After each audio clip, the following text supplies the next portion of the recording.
Hey everyone, it's time for your Monday Daily Trucker News Update. I'm Isela Rios. And I'm Carlin Stafford. We have a lot of news to cover, including details of a controversial national ABC test. The FMCSA CMV Advisory Board members share their goals and a crazy story of some would-be thieves. So let's get trucking.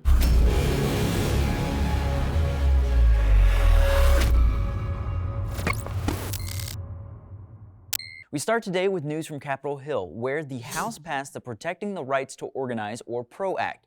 The pro-union bill does several things, but perhaps the most controversial is the inclusion of an ABC test like the one introduced in California's AB 5. The ABC test is used to determine the definition of an independent contractor with the use of 3 rules. Failure of even one means the contractor label doesn't apply.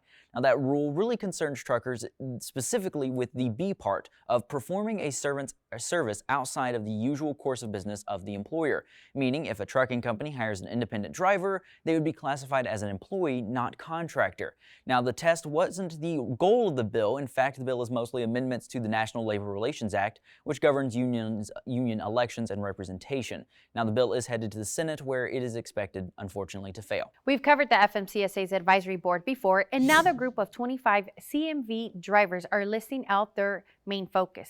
They include the expansion of safe truck parking, increased safe driving conditions for drivers, better support and advocacy for women in trucking, and the overall input of drivers to be heard and considered in decisions. The board yet hasn't met, and no date for the first meeting has been set. You know, it's good to see that that board was, one, created, but also has ideas. Hopefully they actually are implemented a bit and not just, a bunch of people talking. Well, I think it's important that now, they're wanting to hear and know from the drivers themselves. Exactly, so and that should be the goal at the end of the day. Yes.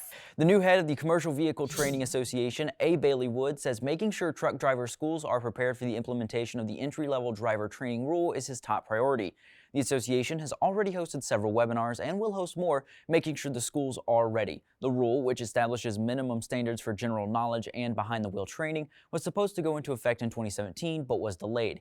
The FMCSA extended the rule's compliance deadline to February 2022, giving it more time to develop the training provider registry and give states time to update their systems to coordinate with the TPR system. The Commercial Vehicle Safety Alliance has released the 2021 North American Standard Out-of-Service Criteria. The new criteria goes into effect on April 1st and replaces all previous versions. The criteria is a pass-fail standards for inspections and identifies what will be inspected, what will prevent a driver from operating a CMV, and how long they will be unable to drive. You can get the criteria as a handbook, electronic PDF, and in several languages. The CVSA will also be launching an app soon, so keep your eyes open and your ears open for it as well. That's going to be really nice to have just on hand, as apparently it has examples of failed inspection items and things like that, so that's pretty good. And plus, with all those resources out there, there should be no excuse. You should not fail any inspections moving forward. Well, listen, they're giving it all to you, basically. Exactly. I mean, it's up to you if you fail, and then you can't say exactly. You didn't know because you did, because it's out there. Well, a crazy story from Michigan where 2 would-be criminals were caught trying to steal rims off several trucks in a business in Monroe County. According to police, the 2 men were caught loading the rims into a truck. Then, and this is where things get odd, they offered to pay police for them.